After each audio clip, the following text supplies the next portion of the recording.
close proximity to each other in disputed territory, the chance that sparks will be struck rises rather dramatically. We're still feeling the effects of the Panic of '37, even though it's been 2 years since that disaster first struck us. We simply can't afford another war with the British. What's more, I don't believe the public would support such a war. Most people know very little about the rich Oregon country and aren't aware of its potential. According to the most careful analysis the War and Navy departments have been capable of making, sir, the British don't want another war with us either. We've beaten them twice, and we beat them again for the simple reason that they can't maintain supply lines that far from home. Remember that London is 6,000 miles from Oregon. Oh, they may bluff us if they can, but two can play at that game. Martin Van Buren sighed. I'm inclined to accept your recommendation, Scott, because I can see no practical alternative to it. But I'll discuss it first with the Cabinet and with the leaders of the Senate and House of Representatives before I give my final approval. We have little choice, Mr. President. The United States has an obligation to the members of the first wagon train that we must fulfill. They have the right to expect the government to give them full support and all the help that can be mustered. The officer had touched a raw nerve, and the sensitive Van Buren reacted strongly. "I need no lectures on my responsibilities, General," he said, his voice stiff. Winfield Scott flushed and ran a hand through his prematurely gray hair.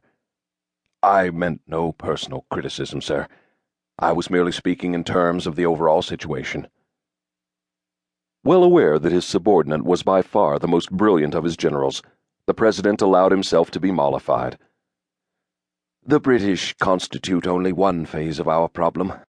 I'm worried also about Imperial Russia, Scott. Oh, the Russians have sabotaged our wagon train and have renewed their claim to Oregon after abandoning the country, but the Tsar's claim is theoretical." "There's nothing theoretical about his government's most recent actions," Van Buren declared. "Our legation in St. Petersburg has sent positive information to the effect that Russia has also sent a colony of volunteer settlers to Oregon." "Good Lord. How are they traveling all that distance?" "They've gone overland through Siberia, and our St. Petersburg legation says they're currently sailing by the short northern route to their North American colony, Alaska. There, I presume, they'll be transferred to another ship." "The poor devils. How many of these so-called volunteers are there, Mr. President?" "The original party consisted of about 250 settlers, Scott." "The Russians will be lucky if as many as 100 survive a journey of that length, sir." "I know." Van Buren nodded gravely.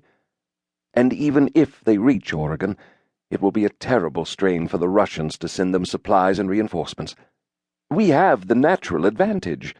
Not that I'm decrying the hardships our trains must undergo, but at least they're making the entire journey by land across territory that we've either incorporated within our borders or claim."